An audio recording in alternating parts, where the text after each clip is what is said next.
Hello everyone and welcome to Sleepy Classes. So CSAT previous year question discussion में फिर से आपका स्वागत है. ओके सो आज मैं आपके साथ डिस्कस करूंगा 2021 के क्वेश्चंस. ओके 23 के मैंने काफ़ी क्वेश्चन डिस्कस किए हैं प्रीवियस 2 सेशंस में, और जो क्वांट के क्वेश्चंस बेसिकली मैं बात कर रहा हूँ. और 2022 का मैंने एक पूरा सेशन ऑलरेडी स्लीपी क्लासेस पर रिकॉर्ड कर रखा है. वो फिर से दोबारा भी करवा लूँगा मैं सेशन को, बट वो पूरा एनालिसिस मैंने 2022 का लिया था, तो शायद वीडियो पड़ा है आपके चैनल पे, तो आप वो देख सकते हैं. अभी हम बात करते हैं 2021 के क्वेश्चंस की. ओके तो एजेंडा वही है, प्रीवियस ईयर क्वेश्चन डिस्कशन है, तो हम सारे क्वेश्चन हर संडे डिस्कस करते रहेंगे. ओके जैसे जैसे क्वेश्चन CSAT में पूछे गए हैं. तो ये आपको आइडिया देने के लिए मैं हर बार आपको दिखा देता हूँ कि किस तरह के क्वेश्चंस, किस तरह से क्वांट के क्वेश्चंस जो है अब इंक्रीज़ होते जा रहे हैं. ओके बट इससे ज़्यादा तो नहीं होगा इंक्रीज़, बट अगर 20 से लेके 23 तक के आप देखें तो 40, 36, 31, 40, तो 30 से ऊपर ही रहे हैं. पहले रिलेटिवली कम थे, बट उसका जो कंपनसेशन है वो ज़्यादा रीजनिंग के क्वेश्चन की तरफ गया कि रीजनिंग के कम हो गए थोड़े से. RC आपका मतलब ऑलमोस्ट कांस्टेंट सा रहा है. देखो आप मिनिमम भी देखोगे तो 25 गया और मैक्सिमम 32, बट ज़्यादातर में 27 या 30 क्वेश्चंस के पास रहे. ओके तो चलो देखते हैं क्वांट के क्वेश्चंस आपके 2021 के क्वेश्चंस कैसे आए थे. ओके और उससे पहले मैं बता दूं कि सक्षम CSAT कोर्स जो है हमारा स्लीपी क्लासेस पे लाइव लेक्चर्स और रिकॉर्डेड दोनों ही फॉर्मेट में ये कोर्स अवेलेबल है, जिसमें 80+ लाइव लेक्चर्स और सारे मतलब टॉपिक डिस्कशन PDFs भी हैं प्रैक्टिस के लिए, और मॉक्स भी हैं. तो कंप्लीट पैकेज है. ओके और मैं उसमें क्वांट और रीजनिंग करवा रहा हूँ. अंकुश सर वर्बल, आप अंकुश सर के भी सेशन देखते हो. ऑल्टरनेटिवली संडे को वर्बल के सेशन भी होते हैं RC के. तो चलो अभी स्टार्ट करते हैं हम. ये क्वेश्चन है 2021 का. देखो इस क्वेश्चन को कहा गया था रिमाइंडर की फॉर्म में. देखो थोड़ा सा कई बार चालाकी कर देता है, तो यहाँ पे उसने देखो क्वेश्चन को रिमाइंडर कह के पूछा कि 10 से डिवाइड करो रिमाइंडर, जबकि 10 से डिवाइड करो रिमाइंडर का मतलब होता है यूनिट प्लेस, राइट. जब भी आप 10 से डिवाइड करते हैं किसी नंबर को, तो आपका हमेशा रिमाइंडर जो आता है वो यूनिट प्लेस होता है. तो एक तरह से वो 3⁻2019 का यूनिट प्लेस पूछ रहा था. और यूनिट प्लेस के लिए तो हम करते हैं ना कि अगर देखो 3 है तो 3 बेस में लिखते हैं, फिर जो पावर है 2019 पावर का 4 से रिमाइंडर. अब 4 से रिमाइंडर के लिए सिर्फ लास्ट 2 डिजिट देखते हैं, तो 19 का 4 से रिमाइंडर, आपका रिमाइंडर आया 3. ओके 19 का 4 से रिमाइंडर 3. तो ये जो रिमाइंडर आता है ये हम पावर में ही ले लेते हैं. ओके तो पूरी पावर हटा के सिर्फ 4 से रिमाइंडर ले लेते हैं. बट अगर 4 से रिमाइंडर अगर 0 आ जाए तो उसकी जगह आपने 4 लेना है. तो रिमाइंडर 0 आ जाए तो 4 लेना है, अदरवाइज जो रिमाइंडर आए वो 3. अब 3 की पावर 3 का लास्ट डिजिट क्या होता है? 7. 3 की पावर 3 27 होता है, लास्ट डिजिट 7. तो 7 आपका आंसर था, यूनिट प्लेस आपका 7 आना था इस नंबर का. ये आपने अगर हमारे सेशन या फिर कहीं पे भी देखा होगा, यूनिट प्लेस साइक्लिसिटी सीखी होगी, तो ऐसे ही किया होगा आपने. जो भी बेस का लास्ट डिजिट है, बेस का लास्ट डिजिट आपका 3 था, पावर को 4 से डिवाइड करते हैं, रिमाइंडर लेते हैं, उसको पावर में लिख देते हैं. तो 3 की पावर 3 का लास्ट डिजिट. बस सिर्फ ध्यान ये रखते हैं कि अगर रिमाइंडर 0 आ जाए तो पावर में 4 लिखना है, 0 नहीं लिखना. ओके चलो फिर नेक्स्ट क्वेश्चन पे आ जाओ. आसान क्वेश्चन था ये 2021 में. ओके फिर भी ठीक क्वेश्चन थे. अब ये क्वेश्चन लिखा हुआ था नंबर पूरा डिविजिबल बाय 7 है, what is the value of the digit p. वैसे तो डिवाइड करके भी चेक किया जा सकता था, राइट. पूरे नंबर को डिवाइड करना शुरू कर देते, बट उस केस में क्या होता कि बीच में जब यहाँ पे पहुंचते आप तो आपको 4 वैल्यूज के ऑप्शन थे 1, 6, 7, 9. तो आप हर एक के लिए चेक करना पड़ सकता था आपको. या फिर आप ऐसा कर सकते हैं, देखो इस पूरे नंबर को मैं ऐसे लिख सकता हूं कि 3, 7, 9, 8, 1, 2, 5 इतना लिख के इसके बाद 4 डिजिट बच गए. तो मैं इसके आगे 4 0 लगा दूं, या इसको कह दूं कि 10 की पावर 4 या 1, ये 10,000. 10,000 से मल्टीप्लाई करेंगे तो इसके आगे 4 जीरो लग गई। उसके बाद मैं P इंटू 1000 कर दूं, उसके बाद मैं 369 ऐड कर दूं, तो ये सेम नंबर बन जाएगा ना, वही वाला ऊपर वाला नंबर, राइट। ये मैं ऐसे क्यों कर रहा हूं, क्योंकि मैं 7 से इसको पूरा डिवाइड करना चाहता हूं, तो देख रहा हूं कि 7 से कैसे कैसे डिवाइड होगा, मतलब रिमाइंडर 0 आना चाहिए। तो यहां 7 से रिमाइंडर देखूं, सबका 7 से रिमाइंडर देखूं, इस नंबर का 7 से रिमाइंडर देखता हूं, 7 इंटू 5 35, 1 9, 7 इंटू 2 14, 5 बच गया। यहां पे 7 से रिमाइंडर है 5, ये मैं 7 से रिमाइंडर लिख रहा हूं, राइट। 7 से रिमाइंडर 1000 का 7 से रिमाइंडर है, क्योंकि 1001 जो है 7 का मल्टीपल होता है, तो यानी कि 1000 में 7 से रिमाइंडर 6 आएगा, राइट। आप उसको -1 भी लिख सकते हैं। P का मुझे पता नहीं है, यहां पे प्लस था, क्योंकि हम कहते हैं ना रिमाइंडर भी ऐड सब्ट्रैक्ट और मल्टीप्लाई होते हैं, तो मैं वो कंसेप्ट यूज कर रहा हूं। तो यहां देखें 7 से रिमाइंडर 7 इंटू 2 5 35, 2 9, 7 इंटू 4 28, 1 8, 7 2 14, 4 1, 7 इंटू 5 35, 6 2, 8 56, 6 5, 63 आ जाएगा 2, तो यहां रिमाइंडर बचा 2। यहां पे 7 इंटू 1 7 3 0, 7 इंटू 4 28 2 0, 7 इंटू 2 14 6 0, 7 8 56 4, तो ये कुछ ऐसे रिमाइंडर बच गए। तो यहां रिमाइंडर है 8 का फिर से 7 से रिमाइंडर 1, ओके। यहां पे 6 इंटू P प्लस 5, अब ये 7 से रिमाइंडर 0 होना चाहिए। देखो ये 1 प्लस 5 6 हो गया, 6 में 6 को P से मल्टीप्लाई करके कौन सा नंबर है जो 7 का मल्टीपल बन जाएगा, देखें जरा। 1 से 6 प्लस 6 12 नहीं बनता, तो ये तो गलत हो गया। 6 प्लस 6 इंटू 6 36 एंड 6 42 बन रहा है, ये आपका आंसर आ गया। देखो P को 6 पुट करेंगे तो 36 एंड 6 42, 7 से रिमाइंडर 0 हो जाएगा, मतलब नंबर 7 का मल्टीपल बन जाएगा, 7 से डिविजिबल बन जाएगा, ओके। तो थोड़ा सा मैंने मैथमेटिकल फॉर्मेट में यूज कर लिया, अदरवाइज आप पूरा डिवाइड करके सिंपल 7 से डिवीजन करते और P की वैल्यू पहले 1 देख लेते, 1 रिजेक्ट होती, 6 देखते, 6 में ये आंसर आ जाता, पूरा डिवाइड हो जाता। तो वो भी आप तरीका कर सकते थे, आसानी से सॉल्व हो सकता था, ओके।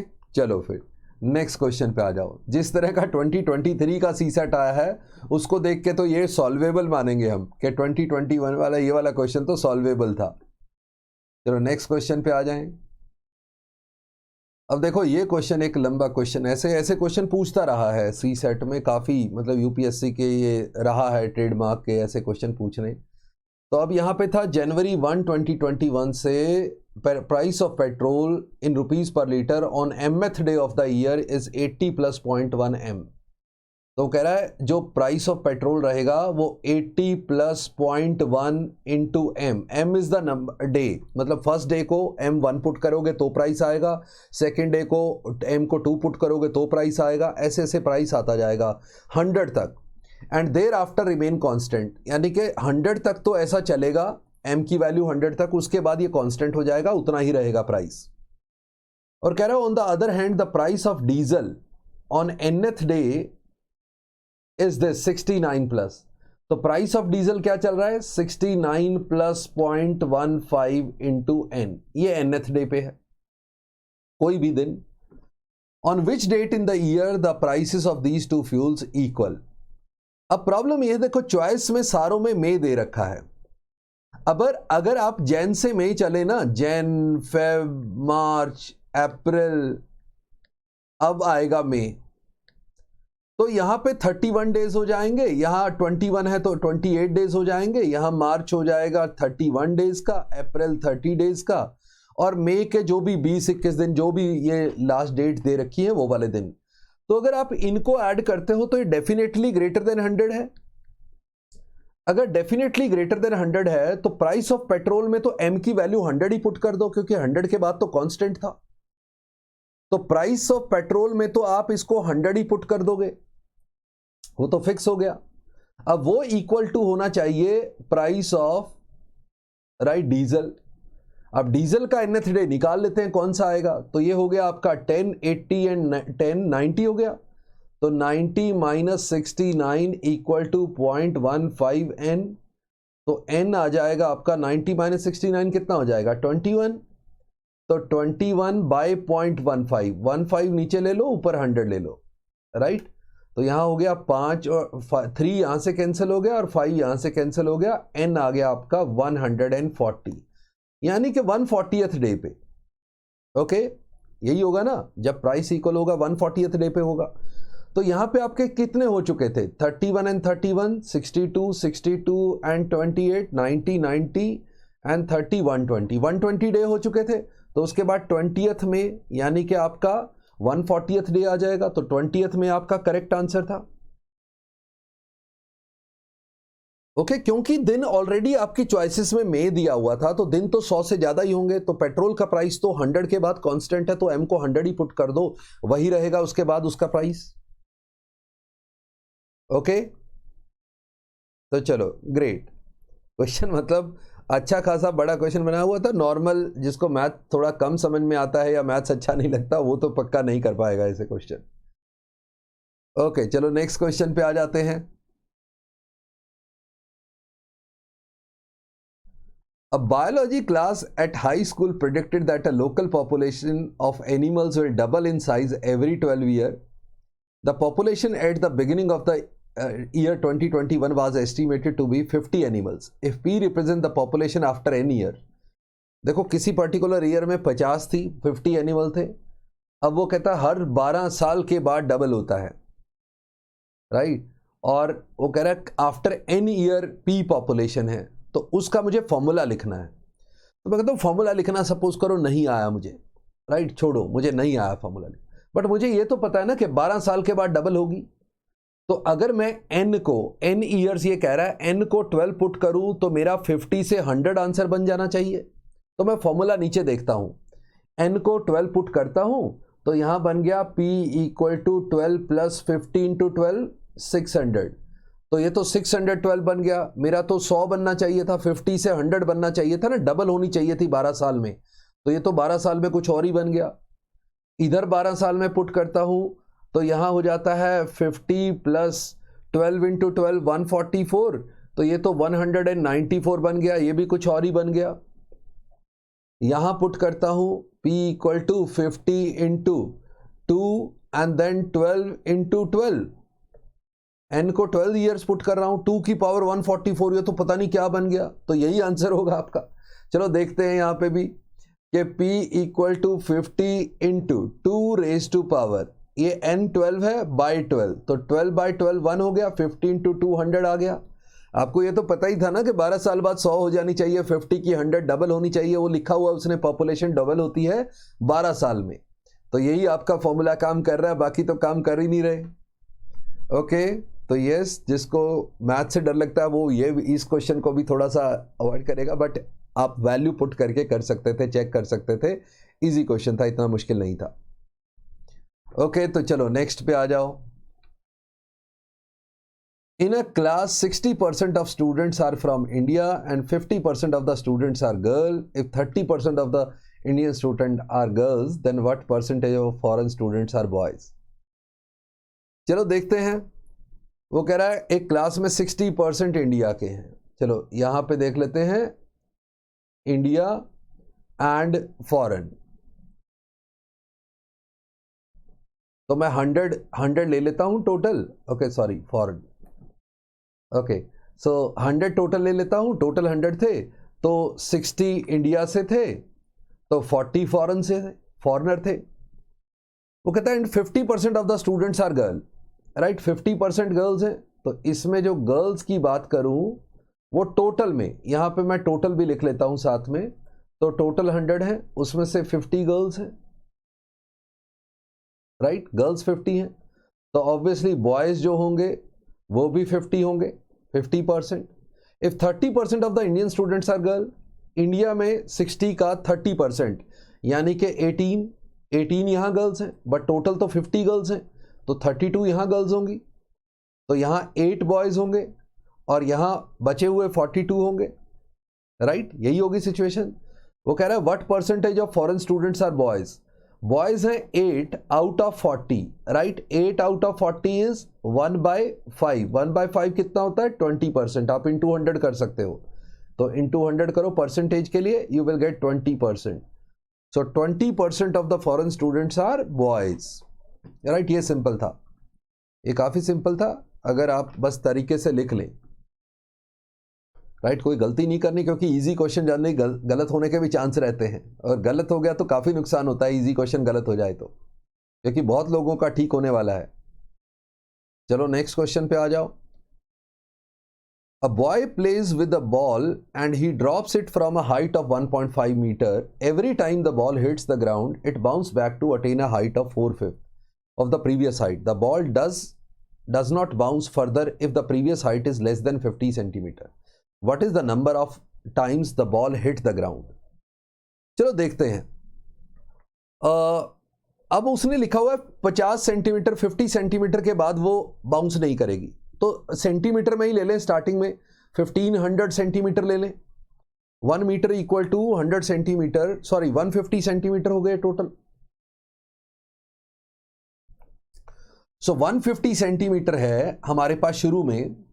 अब पहला बाउंस देखो, मैं यहां बाउंस लिखता जा रहा हूं, पहला बाउंस, और इसको कितना कर देगा 4/5. तो 150 का 4/5 करोगे, 5 इंटू 34 120. फिर दूसरा बाउंस, ये दूसरा बाउंस होगा, इसका 4/5 करेगा, तो 5 इंटू 24 इंटू 4 96 हो जाएगा. राइट, 1/5 कम होता जा रहा है इवेंचुअली. राइट, आप ऐसा कह सकते हैं 20% कम होता जा रहा है. थर्ड बाउंस होगा, ओके, थर्ड बाउंस होगा तो कितना हो जाएगा, यहां पे 96 का 4/5 कर लो, या फिर इसका 20% कम कर दो. इसका 20% होगा 9.6 का डबल 19.2. ओके, 19.2 आप इसमें से कम कर दो, तो कम करोगे तो ये हो जाएगा 76.8. अब होगा फोर्थ बाउंस. फोर्थ बाउंस यहां पे अगर मैं देखूं, इसका 10% 7.68 है, तो 15.36 हो जाएगा इसमें से माइनस, यानी कि 20% मैंने फिर से कम कर दिया. 1/5 कम करोगे तो 4/5 आ जाएगा. तो 76 में से 15 अगर जाएंगे तो ये हो जाएगा 61, और 80 में से 36 जाएंगे तो 44. अब फिफ्थ बाउंस होगा. अब देखो फिफ्थ बाउंस होगा तो इसका 20% आपको पता है 60 का 20% ही 12 आ जाता है, तो ये 12 से ज्यादा होगा, यानी कि इसमें से जो माइनस करना है वो 12 से ज्यादा है. तो ये वैल्यू जो आएगी वो लेस देन 50 आएगी. राइट, और अगर लेस देन 50 आ गई तो अब ये बाउंस नहीं करेगा. Right, the ball does not bounce further if the previous height is less than 50 centimetre. तो अब तो बाउंस नहीं होगा ना, 50 सेंटीमीटर से कम हो गई हाइट, तो कितनी बार बाउंस करेगा, 5 बार.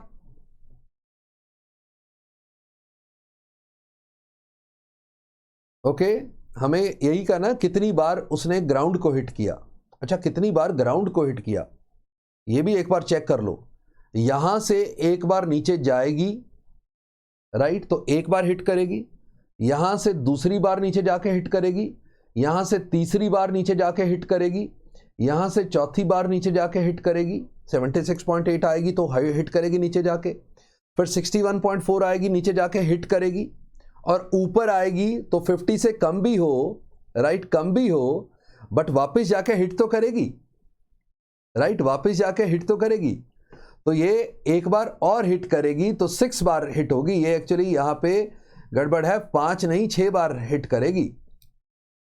ओके, देखो जरा यहां पे लॉजिकल हो गया है, तो क्योंकि यहां 6th बार भी हिट तो करेगी, बाउंस ना करे, ऊपर ना जाए. उसने यही कहा ना, the ball does not bounce further if the previous height is less than. तो ये हाइट लेस देन 50 है, बाउंस नहीं करेगी, बट ये ग्राउंड को तो हिट करेगी. तो इसने कहा what is the number of times the ball hits the ground before the ball stops bouncing. तो यहां बाउंसिंग बंद होगी, और ये हिट कितनी बार, 6 बार हिट हो जाएगी. तो ग्राउंड पे 6 बार हिट होगी, क्योंकि ये 61.44 के बाद भी ऊपर जाएगी, बाउंस करेगी, वो 50 से कम होगी, बट वापस आके हिट जरूर करेगी ग्राउंड को. तो 6 बार हिट होगी, 5 बार नहीं.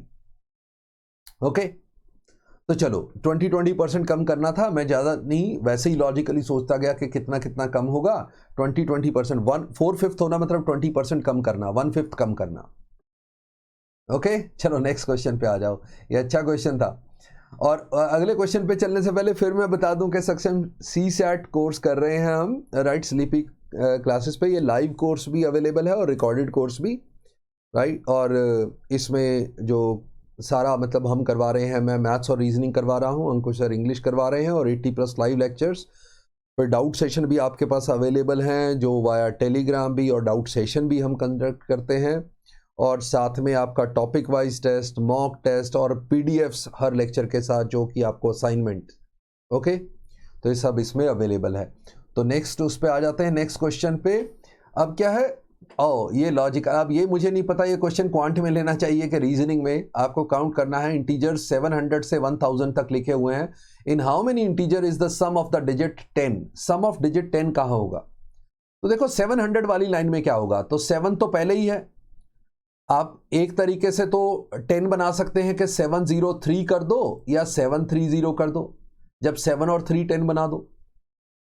एक है कि वो 3 को 1 और 2 में डिवाइड कर लो, कि 712 कर दो, 721 कर दो, ये भी पॉसिबल है, ये भी सम ऑफ डिजिट 10 ही बनेगा। और कोई तो नहीं बनेगा, क्योंकि 7 के साथ 3 करना पड़ेगा, या तो 1 2 से बनता है या 0 3 से बनता है। ओके, तो अब हमारे पास आ जाता है 800 वाली लाइन में 2 लेना है, तो 0 2 कर सकते हो, 2 0 कर सकते हो, या फिर 8 1 1 भी कर सकते हो, राइट। इसका सम ऑफ डिजिट भी 10 बन जाएगा।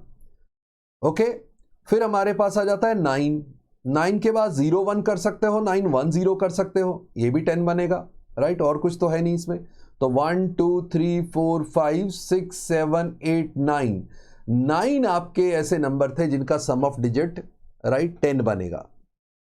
ओके, ये सारे इंटीजर्स ही हैं, 700 to 1000 चल रहे हो आप, तो उसमें कहां कहां आपका 10 बनेगा।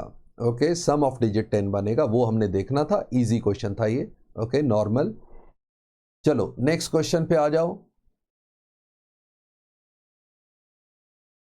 अब student appeared in 6 papers, the maximum marks are the same for each paper.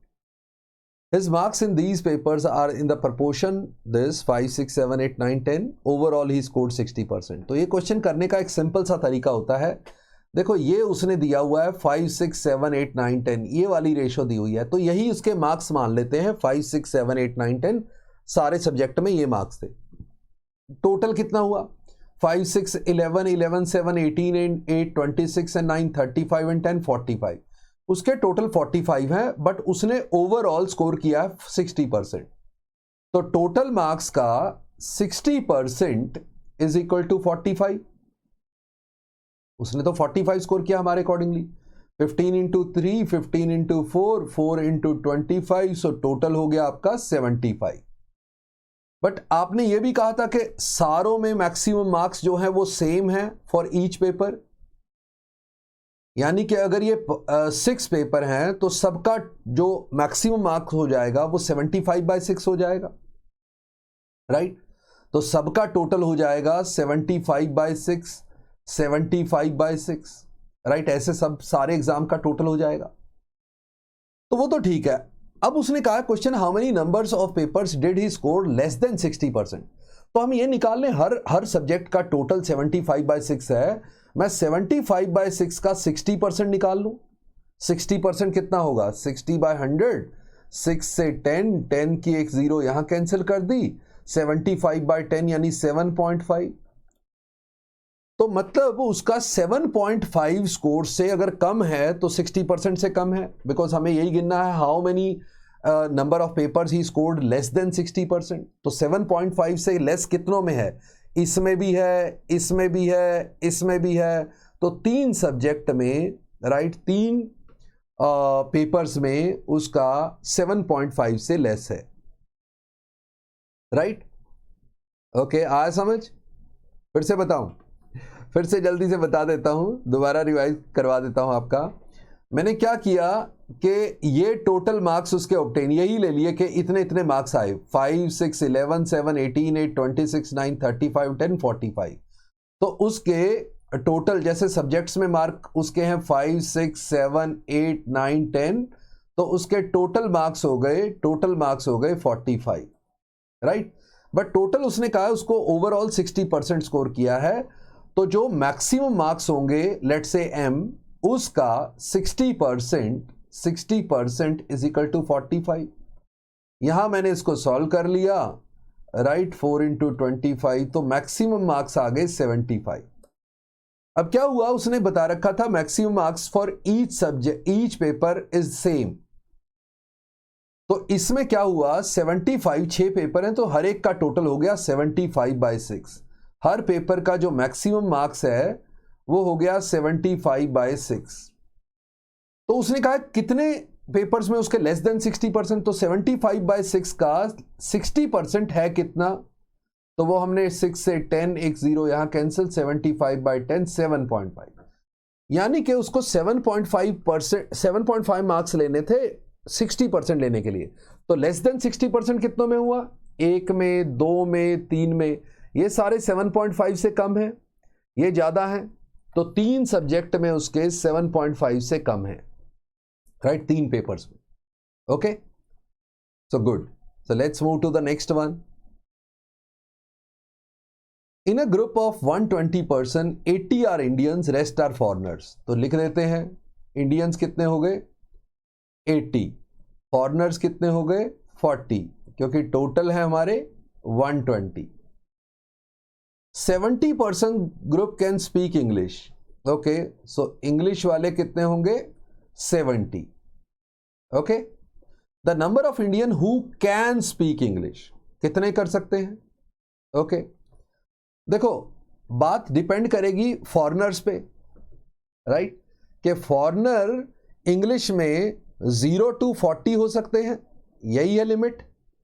या तो फॉरनर 0 कोई भी इंग्लिश ना बोलता हो, क्योंकि टोटल 70 इंग्लिश बोलते हैं, या मैक्सिमम 40 हो सकते हैं फॉरनर। तो बाकी के इंग्लिश वाले इधर आएंगे, तो जब 0 होगा फॉरनर तो यहां पे हो जाएगा 70, और जब 40 होगा फॉरनर तो यहां हो जाएगा 30। तो इंडियन जो इंग्लिश बोलेंगे वो 30 से 70 के बीच में होंगे, यानी कि 30 और मोर, राइट।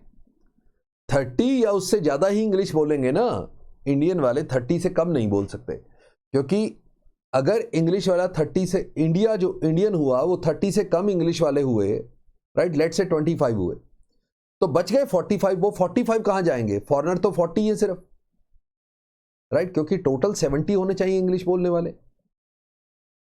ओके, ग्रेट, तो चलो नेक्स्ट पे आ जाओ। Consider all 3 digit number without repetition of digit obtained using 3 non-zero digit which are multiple of 3। देखो मल्टीपल ऑफ 3 और नॉन जीरो डिजिट हो तो आपके होते हैं 3, 6 और 9, जो डिजिट हैं, जो 3 के मल्टीपल हैं और नॉन जीरो हैं, तो इसका मतलब 3, 6, 9। और ये कह रहा है विदाउट रेपिटेशन ऑफ डिजिट, तो 3 डिजिट के नंबर यूजिंग 3, 6, 9 बनाने हैं विदाउट रेपिटेशन, तो ये तो 6 ही नंबर बनेंगे, 3 फैक्टोरियल। या तो 3, 6, 9 बनेगा, 3, 9, 6, 6, 3, 9 बनेगा, या 6, 9, 3, या 9, 3, 6 बनेगा और 9, 6, 3, यही तो बनेंगे। वो कह रहा है एस बी देयर सम, इनका जो सम आएगा वो एस है, राइट। सम करना बड़ा आसान है इसमें, राइट। आप देखो जरा सम करना कितना आसान है, कि इसमें 2 3 आएंगे, 2 6 आएंगे और 2 9 आएंगे, तो ये जो सम आएगा 3 + 6 + 9 का डबल, यानी कि 3, 6, 9, 9, 18 का डबल 36। तो अगर इस कॉलम का सम 36 आ रहा है, तो अगले कॉलम में भी 2 3 हैं, 2 6 हैं, 2 9, उसका भी सम 36 आएगा। इसमें भी 2 3 हैं, 2 6 हैं, 2 9, तो उसका भी 96 आएगा, राइट, 36 आएगा, सॉरी। तो हर एक में जो सम है वो 36 ही बनेगा। तो 36 के लिए आप पहले 6 लोगे, 3 कैरी, 36 + 3 39, 9 3 कैरी, 36 + 3 39, तो ये आपका सम बन जाएगा। बहुत सिंपल था, राइट। अब बात ये थी कि ये तो एक सम करना जरूरी नहीं था हमें, बात थी कि ये इनको चेक करना था कि s is always divisible by 74, s is always divisible by 9। ये तो करेक्ट है, क्योंकि इसका सम ऑफ डिजिट बन रहा है 9, 9 and 6, 3, 9, 27। सम ऑफ डिजिट जो बन रहा है वो 27 बन रहा है, सम ऑफ डिजिट 27, और 27 9 का मल्टीपल है, इसलिए नंबर s जो है, सम जो है वो 9 से डिविजिबल है। तो सेकंड स्टेटमेंट तो बिल्कुल करेक्ट है। फर्स्ट स्टेटमेंट की बात करते हैं। तो अगर आप इसको इस तरह से सोचते, राइट, इस तरह से सोचते कि ये जो पहले वाला 36 सम बनता, ये यूनिट प्लेस का सम था, फिर दूसरा 36 सम बनता वो टेंस प्लेस का सम था, फिर 36 बनता 100 प्लेस का सम। ऐड तो इन तीनों को करना होता है, तो 36 कॉमन, 100 प्लस 10 प्लस 1 111, मतलब ये 36 इंटू 111 था। और 111 होता है 36 इंटू 3 इंटू 37, और 36 2 का मल्टीपल है, ये 37 है, तो 2 इंटू 37 74 का भी मल्टीपल है ये, राइट। तो इसका मतलब 1 और 2 दोनों करेक्ट हैं, बोथ आर करेक्ट, ये आपका आंसर था। वरना आप ये भी था कि मैंने तो टोटल ही कर दिया था, तो टोटल करने से तो आप 74 को डिवाइड करके भी देख सकते थे। 74 का टेबल पढ़ते, 3996 को ऐसे रख लेते, राइट। आपको तो टेबल पढ़ना तो आता ही होगा। 74 का टेबल पढ़ते तो 74 इंटू 5 370, यहाँ पे आ जाता 926 30, 74 इंटू 4 करके देखते, 4 इंटू 4 6, 4 इंटू 7 28 129, पूरा कट जाता है, यानी 74 से भी डिविजिबल है, राइट। चलो नेक्स्ट क्वेश्चन पे आ जाओ। अब क्वेश्चन था there are class 2 classes A and B. अब देखो कितना बड़ा क्लास, इसको क्वेश्चन आधा इतना बड़ी लेंथ देख के ही छोड़ देते हैं, बट देखो यहाँ पे ये इतना मुश्किल नहीं था। हैविंग 25 एंड 30 स्टूडेंट, तो क्लास ए जो है उसमें 25 स्टूडेंट हैं, क्लास बी जो है उसमें 30 स्टूडेंट हैं। In class A the highest score is 21, the lowest score is 17। तो जो स्कोर आया है वो 17 टू 21 के बीच में आया है, ये लिमिट है हाईएस्ट और lowest. Class B the highest score is 30 and the lowest is 22, यहां 22 से 30 तक आया है score. Now 4 student are shifted from class A to B, यहां से यहां 4 स्टूडेंट भेज दिए, ओके। ये नहीं पता कौन से स्कोर वाले भेजे, बट 4 भेज दिए। अब consider the following statement, the average score of class B will definitely decrease, पक्का। क्यों? क्योंकि ए से बी में आए हैं वो चारों स्टूडेंट कम स्कोर वाले हैं, क्योंकि इसका हाईएस्ट स्कोर वाला भी आ जाए तो भी इसके लोएस्ट स्कोर से भी कम था, यानी कि उनकी पहले जो एवरेज रही होगी वो 22 से 30 के बीच में रही होगी। अब जो आएगा 4 स्टूडेंट वो कम स्कोर लेके आएंगे, एवरेज से कम वाले स्कोर वाले आएंगे, तो एवरेज को रिड्यूस करेंगे, राइट। तो ये पहले वाला नंबर तो बिल्कुल ठीक था, करेक्ट था, राइट। के बी सेक्शन की, राइट, क्लास बी की जो एवरेज है वो पक्का ही डिक्रीज हो जाएगी, ओके। कम स्कोर वाले आएंगे ना इसे। अब ये कह रहा था average score of class A will definitely increase, ये क्यों? ए का तो मुझे पता नहीं ना क्या होगा। ए वाले अगर टॉपर चले गए इधर 4, तो ए की डिक्रीज हो जाएगी। ए वाले अगर लोअर स्कोर वाले चले गए तो ए की इंक्रीज हो जाएगी। तो इसका you can not answer, okay, ये नहीं बता सकते आप। तो ओनली वन करेक्ट पूछा था उसने, only one is correct statement, okay. 1 वाली स्टेटमेंट करेक्ट थी कि अगर ए से बी में गए हैं और ए के स्कोर कम वाले हैं तो बी की एवरेज को जरूर रिड्यूस कर देंगे, बी की एवरेज जरूर कम हो जाएगी, ओके। तो चलो नेक्स्ट क्वेश्चन पे आ जाते हैं। डीआई का सेट भी पूछा था एक, राइट, बट डीआई का सेट कोई ज्यादा मुश्किल नहीं था।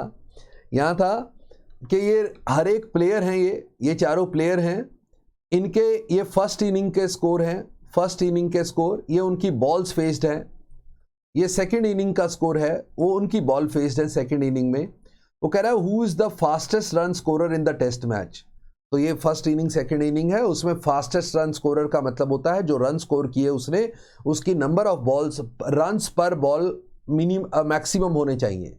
रन्स पर बॉल होता है फास्टेस्ट रन स्कोरर, राइट, ये होने चाहिए मैक्सिमम। तो आप देखेंगे इसके रन टोटल हैं 61 एंड 14, राइट, इसके रन टोटल हैं 75 और बॉल्स हैं 99 एंड 76 175। इसके हैं रन स्कोर है 5 एंड 50 55 और बॉल्स हैं आपकी 12 एंड 85 97।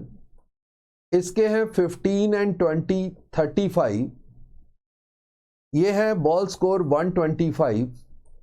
यहां पे है 13 एंड 12 25 और 55 एंड 50 105। देखो ये नंबर मुझे क्लियरली दिख रहा है, इसका न्यूमिनेटर डिनोमिनेटर के हाफ से ज्यादा है, मतलब ये वैल्यू ग्रेटर देन 0.5 तो आएगी ना पक्का। बट ये वैल्यू देखो 175 का हाफ है 87.5 होता, हाफ से कम है, ये लेस देन 0.5 आएगी। ये वैल्यू तो बहुत ही कम है, ये वैल्यू बहुत ही कम है, तो यही वैल्यू है जो ग्रेटर देन 0.5 है, यानी कि बी आपका फास्टेस्ट रन स्कोरर है इनमें से।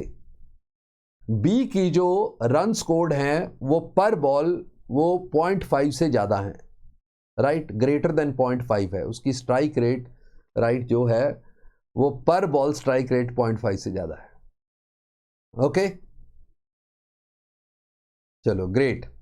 तो ये भी एक क्वेश्चन डीआई में पूछा था पिछली बार, और सी सेट का फिर से मैं सक्षम कोर्स बता दूं आपको, लाइव और रिकॉर्डेड दोनों कोर्सेज अवेलेबल हैं, और लाइव लेक्चर्स, पीडीएफ्स, उसकी असाइनमेंट, प्रैक्टिस क्वेश्चन जो हैं, फिर टॉपिक वाइज टेस्ट हैं, और डाउट रेजोल्यूशन सेशंस भी हैं, और आप टेलीग्राम पे भी कनेक्ट हो सकते हैं हमारे साथ।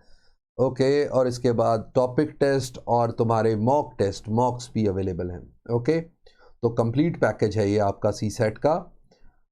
ओके सो आज के लिए इतना ही, so see you in the next session. आज के लिए इतना ही। ओके तो अगले सेशन में मिलेंगे। बाय बाय, नमस्ते, जय हिंद, थैंक यू।